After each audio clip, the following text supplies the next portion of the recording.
All right, so get this. We're diving into some seriously uh, intense poetry today. Oh, yeah. Yeah. You sent us this massive collection of Sunny Jetsun's work and It spans like decades, right? decades. It seems like nothing's off limits for him. Surreal imagery, Definitely saw that. controversial topics, Oh, yeah. and like a whole lot of love for women. Yeah, the feminine divine, all that. It's all in there. So, what are you hoping we find in this deep dive? Well, right off the bat, what hits you is how he just blends these like super personal thoughts with like, bam, sharp social commentary. Right.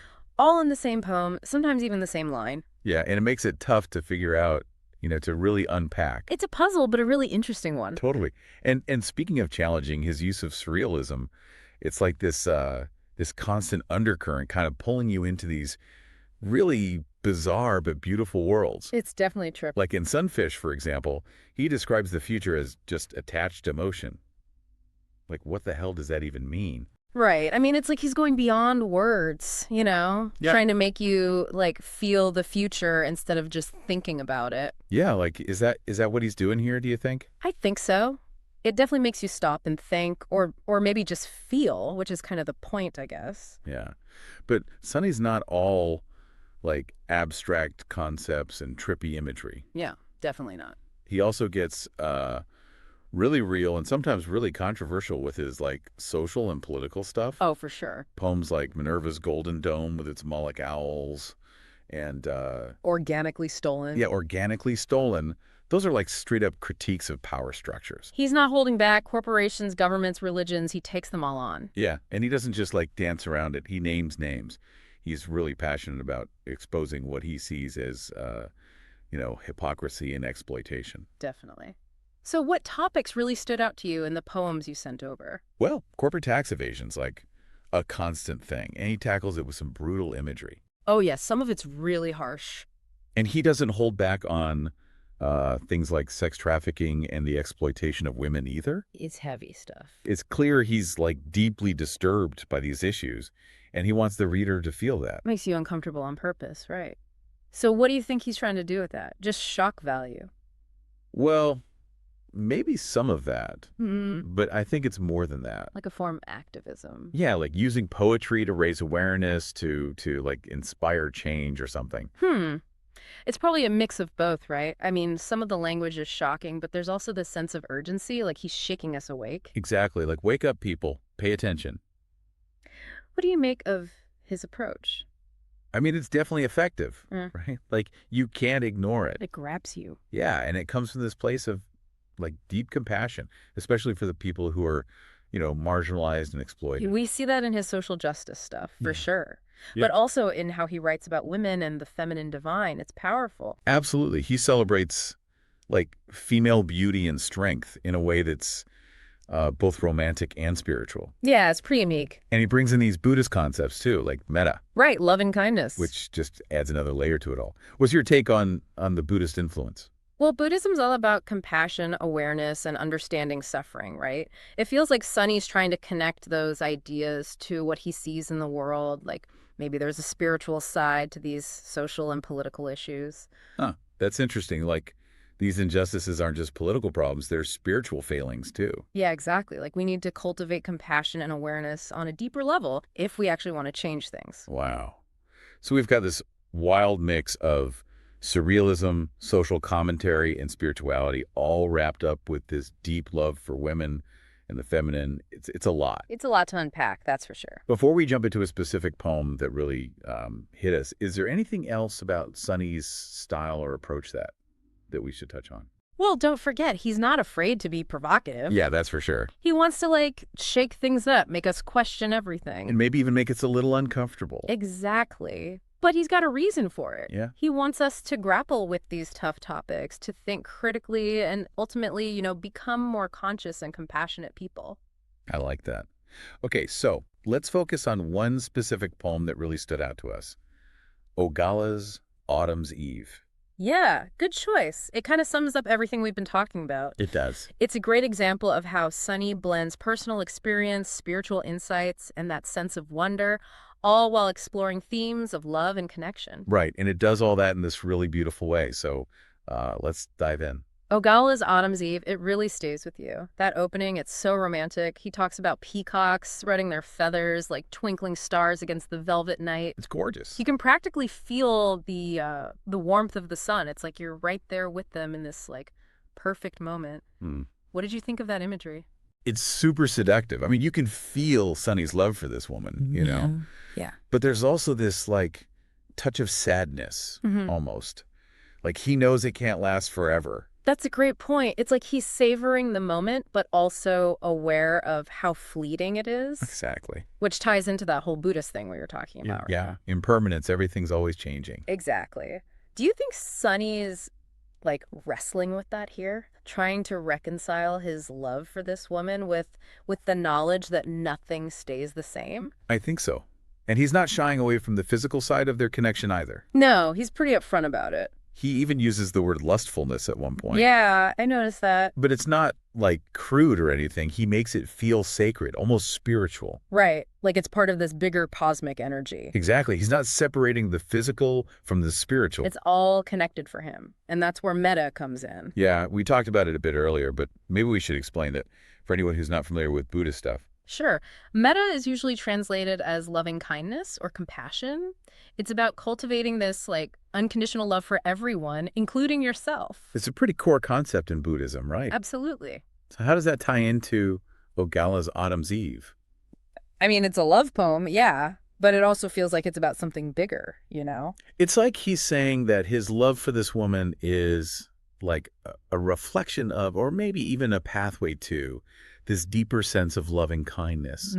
By opening himself up to love on a personal level, he's tapping into something universal. I like that. It's not just romantic love. It's about recognizing that we're all connected. Exactly.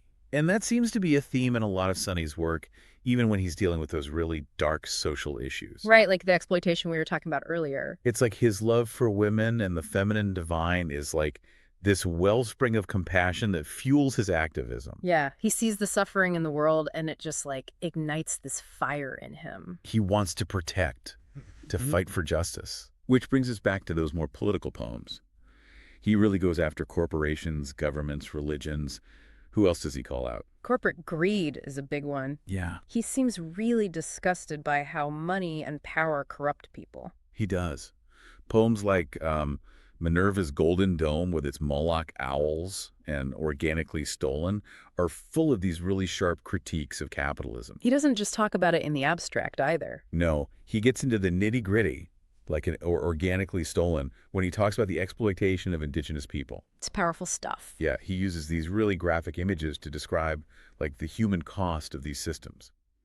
It's hard to read sometimes, but it's important. Definitely. He's not just critiquing individuals, he's going after the whole system. The way it's rigged to benefit the few at the expense of everyone else. Exactly. Do you think his background, his personal experiences, have influenced his views on this stuff? Oh, for sure. He's traveled all over the world. And it seems like those experiences really shaped his understanding of injustice. Yeah, he's seen firsthand the effects of poverty, war, oppression.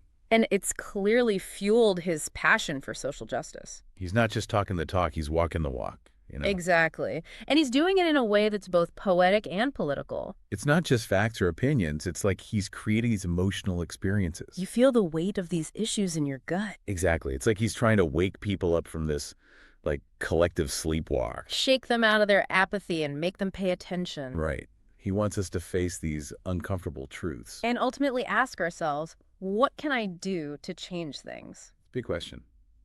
And he doesn't offer any easy answers. No, he doesn't. But his work definitely makes you think. It does. So we've talked about Sunny's love for women, his social activism, his unique style. But there's one more thing we need to address. His more explicit explorations of sexuality. Yeah, that's the one. He definitely doesn't shy away from that. In fact, it's a pretty big part of his work. It is. Mm-hmm. And it can be pretty controversial, especially given his spiritual leanings. But it's never gratuitous or exploitative, No, it's always infused with this reverence for the feminine. like a celebration of female sexuality. Exactly. And it's often tied to his spiritual explorations, like he sees a connection between erotic energy and divine inspiration or something. Yeah, that comes through. He uses language that's both sensual and mystical, creates these really vivid images. They definitely stay with you. And some of them could be pretty shocking, to be honest. Oh, yeah. He's not afraid to push boundaries. So let's get into some specific examples. So let's talk about sex. Right to it, huh? Sunny definitely doesn't shy away from it in his poems.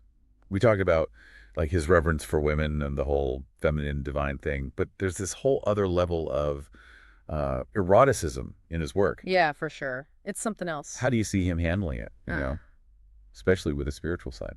It's a really interesting part of his writing. He seems to view sexuality as this like primal force, Yeah. but also spiritual. Like the two are totally connected for him? Exactly. Not separate at all. You see that in poems like Ligurian Meta. Yeah. He talks about harmonies of sublime tints and sweet perfumes, like blending sensual imagery with boost ideas.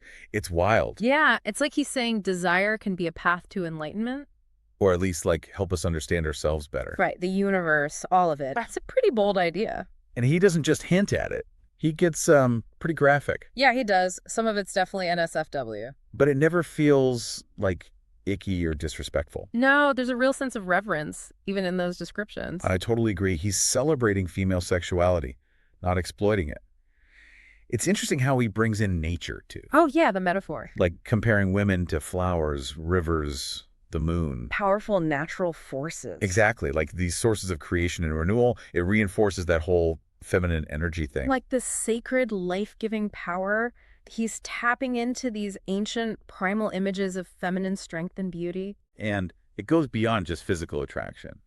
He's clearly drawn to the minds and spirits of women, too. For sure. He writes about their strength, wisdom, their capacity for love and compassion. He sees them as whole beings, basically. Absolutely. Not just bodies or objects of desire. Yeah. He's acknowledging their full humanity, their complexity. And you can tell he finds inspiration in these feminine figures. Both real and mythological. Yeah, both.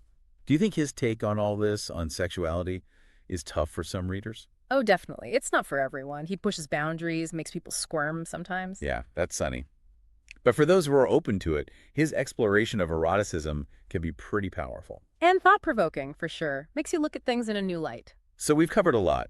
Surrealism, activism, spirituality, love for women, and his pretty open exploration of sexuality. We went there. Sunny's definitely a complicated guy. Challenging, for sure, but he makes you think. What are your final thoughts for our listeners as they, keep digging into Sunny Jetsun's work? I'd say approach it with an open mind. Be ready to be challenged. Yeah. Don't avoid the tough parts, the stuff that makes you uncomfortable. That's often where the real insights are hidden. Sunny's work is like an invitation, to think differently, to feel deeply, and to embrace the whole human experience, even the messy parts. Couldn't have said it better myself. Thanks for joining us on this wild ride through Sunny Jetsun's poetry. It's been a real deep dive.